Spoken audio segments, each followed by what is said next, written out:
नमस्कार दोस्तों, मैं हूं दिनेश के ओरा। स्वागत है आपका इस कार्यक्रम के अंदर। दोस्तों, भारत में राजनीति दरअसल रोज नए रंग लेकर आती है और वो रंग कई बार हैरान करते हैं, कई बार परेशान करते हैं, कई बार हम भौचक्के रह जाते हैं। पर आज की राजनीति कुछ इस किस्म की है जहां पर अगर आप देखेंगे तो निरंकुशता बढ़ती चली आ रही है। अच्छा, ये निरंकुशता सिर्फ भाजपा राज्य में नहीं, ये कांग्रेस के राज्यों में भी है। ये विरोधी पक्ष के जो दूसरे राज्य हैं, ये वहां भी है।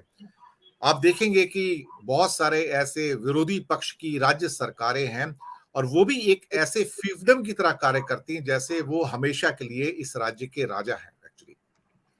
लेकिन ये क्वालिटेटिव डिफरेंस ये आता है कि जो मशीनरी है, मेजर मशीनरी है भारत की, सीबीआई, ईडी, आईटी, ये सारी केंद्र सरकार के पास है।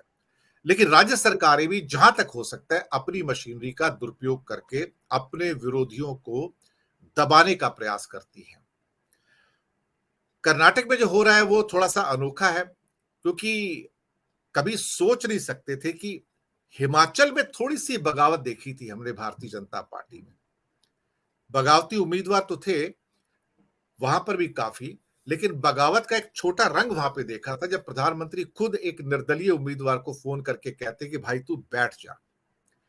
लेकिन जो विकराल रूप हमें यहां देखने को मिला कर्नाटक में, वो थोड़ा-सा अलग ही रंग लेके आ रहा है। लक्ष्मण सावड़ी जो डिप्टी सीएम थे, उन्होंने रिजाइन करके कांग्रेस भी ज्वाइन कर ली है। कांग्रेस से कुछ लोगों ने जेडीएस ज्वाइन की है। भारतीय जनता पार्टी में तो भगदड़ मची हुई है। लगभग 30 रेबल्स हैं, लास्ट काउंट जो मेरे पास अभी आया है, 30 रेबल्स कर्नाटक में हो चुके हैं और उनमें से कई चुनाव भी लड़ने जा रहे हैं। कुछ पहले ही अलग हो गए थे, जैसे जनार्दन रेड्डी और उनकी जो पार्टी है, जो कि माइन और अंडरवर्ल्ड के किंग माने जाते हैं साउथ में। उनके 8 लोगों को भारतीय जनता पार्टी ने टिकट्स दे दिए हैं, वो भी हैदराबाद कर्नाटक के एरिया से।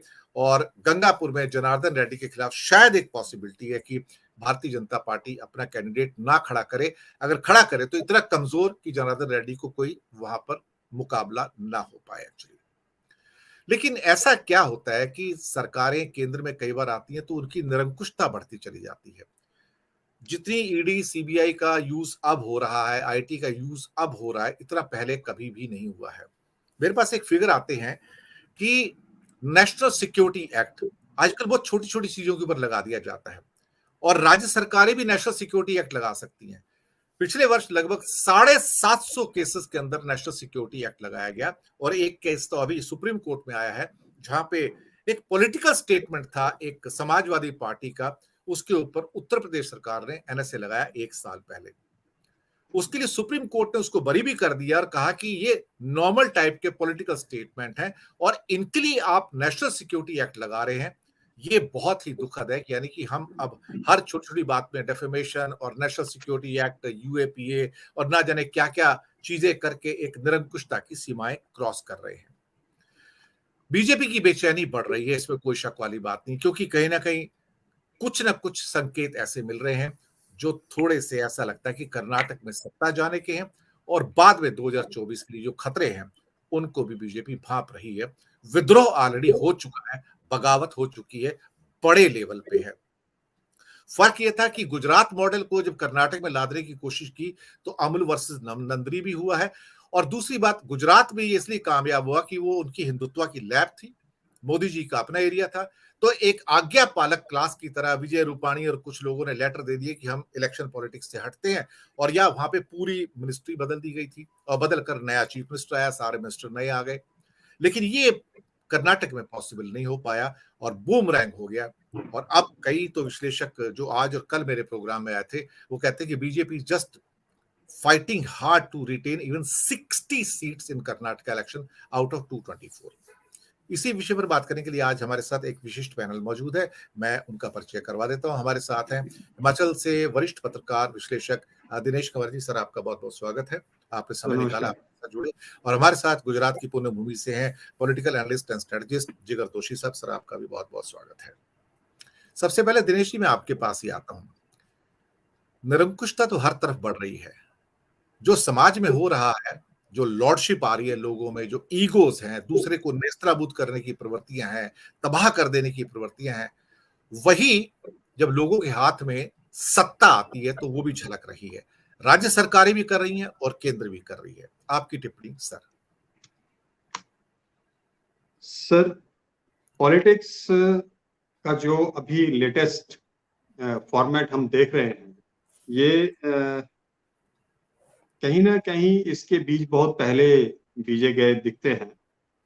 हम जब भी ऑटोक्रेसी या इस तरह की जिस निरंकुशता की हम बात करते हैं, तो we don't miss to quote 1977 1975 emergency in the country.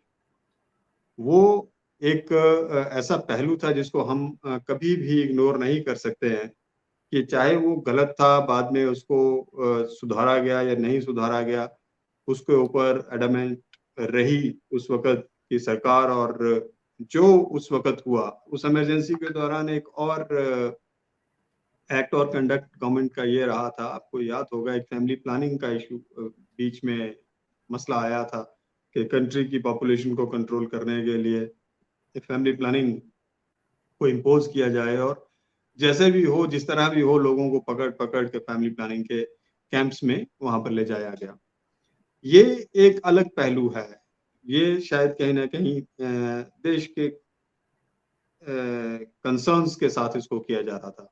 लेकिन अब जो स्थिति है वो इंटायरली डिफरेंट है। अब जो हालात हैं वो इसे हम ईगो मानकर चलें या इसको हम ये मानकर चलें कि अब हम सत्ताधीश हो गए हैं तो हम कुछ भी कर लेंगे। लेकिन ये चीजें जो हैं ये लंबे समय तक नहीं चलती हैं। मैं ऑब्जर्व कर रहा था अभी कि नेशनल लेवल के जो पर्सपेक्टिव हैं उनमें हमारे जो लीडर्स हैं, नेशनल लीडर्स, उनकी मूवमेंट के साथ वो जो मास गैदरिंग रहती है वो अब नहीं हो रही है।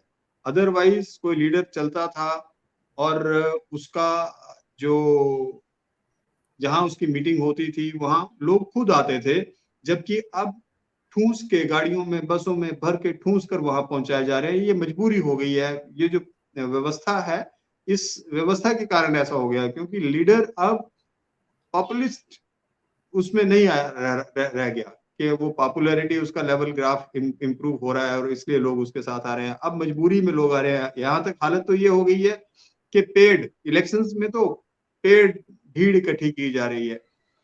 तो आप इस संदर्भ से ये मानकर चलें कि कहीं भी किसी भी स्तर पर, जैसे आपने एक वो कोट किया था एग्जाम्पल, कि किसी भी स्तर पर, यहाँ तक कि प्राइम मिनिस्टर को हिमाचल में अपने हमारे असेंबली इलेक्शंस के दौरान खुद फोन करना पड़ा एक बागी बीजेपी के बागी लीडर को। और उससे ज्यादा दुखद पहलू ये है कि प्राइम मिनिस्टर के फोन को जिस तरह से इग्नोर किया गया और मना सर कर दिया आप गया कि मैं सुशील जी आप जरा वो म्यूट कर लीजिए, आपकी आवाज आ रही है पीछे से कुछ। तो वो जो स्थिति है, उस स्थिति में अदरवाइज एक प्राइम मिनिस्टर का फोन आ रहा हो किसी व्यक्ति को, वो वैसे ही सरेंडर कर जाता है। लेकिन उसने उनको कह दिया कि ये अब बहुत देर हो चुकी है और जो मेरे साथ हुआ है पार्टी में रहते हुए, उसके चलते अब मैं विड्रॉ नहीं कर रहा हूं। तो ये स्थिति आप देखें। अब आप जैसा आप जानते हैं, इलेक्शन इस वक्त कर्नाटका, हाईलाइट कर्नाटका है। तो हिमाचल तो एक बहुत शांत प्रिय देश है, प्रदेश है। यहाँ पर तो बहुत छोटी छोटी सी चीजें होती हैं, लोग बहुत गुस्सा भी नहीं करते हैं और मान मान भी जाते हैं। मनोमन बड़ा ज्यादा लंबा चौड़ा नहीं, बड़े दिमाग नहीं चलाते हैं इस चीज के ऊपर कि कोई लीडर इस तरह से बोल रहा है तो उसको हमने इग्नोर करना है, ये करना। लेकिन लीडर जब प्रेशर करेगा तो ये यहाँ के लोग उसको जबरदस्ती सुनेंगे नहीं। मतलब ये मेरा कहने का कि मैं जैसे आपको पहले कह रहा था कि हिमाचल इलेक्शंस के दौरान प्राइम मिनिस्टर 6 दौरे करके गए थे और उसके साथ यहाँ पर नेशनल प्रेसिडेंट जगत प्रकाश नड्डा वो यहीं से हैं और अपनी जिले में वो सीटों को बचाने में, या अपनी पार्लियामेंट की बात करें तो सीटों को बचाने की जद्दोजहद में पड़े रहे हैं। हमीरपुर पार्लियामेंट जहां से मैं बिलोंग करता हूँ, 17 असेंबली सेगमेंट्स हैं। इनमें से 12 के ऊपर कांग्रेस जीती है, 2 इंडिपेंडेंट जीते हैं और सिर्फ बाकी जो 3 रहे हैं वहां पर भाजपा, भारतीय जनता पार्टी के कैंडिडेट विजयी हुए हैं। तो स्थिति जो है वो कारण क्या रहा? कारण रेबल्स एक मेजर कारण था, रेबल्स को मनाने के लिए।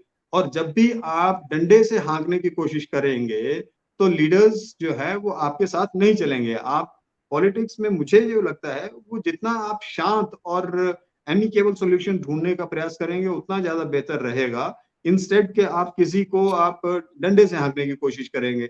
अगर ये होगा तो ये होगा, मैं देख लूंगा, इस तरह के वर्ड्स जो हैं बहुत सारे लीडर्स अब यूज करने लगे हैं, जो कि पहले सुनने को नहीं मिलते थे। तो वर्तमान में परिस्थिति जो है वो कमोबेश इस तरह की हो गई है कि लीडर्स निरंकुश हो रहा है और जो जूनियर्स हैं, उनके जो सबॉर्डिनेट्स हैं, वो उस अब दबाव को नहीं सहन कर रहे हैं। और ऐसी स्थिति में जब कोई चीज किसी के ऊपर थोपी जा रही है तो जो पायेदार लोग हैं, जिनको, वो अपना नया रास्ता ढूंढ रहे हैं, चाहे जैसे बीजेपी से छिटक कर चाहे वो कांग्रेस में जा रहे हैं या दूसरे किसी दलों में जा रहे हैं। तो ये एक कारण मैं समझ रहा हूँ कि ये हालात इस वक्त देश में चल रहे हैं। जी। मैं आता हूं जिगर दोषी साहब आपके पास, आप सुन पा रहे हैं?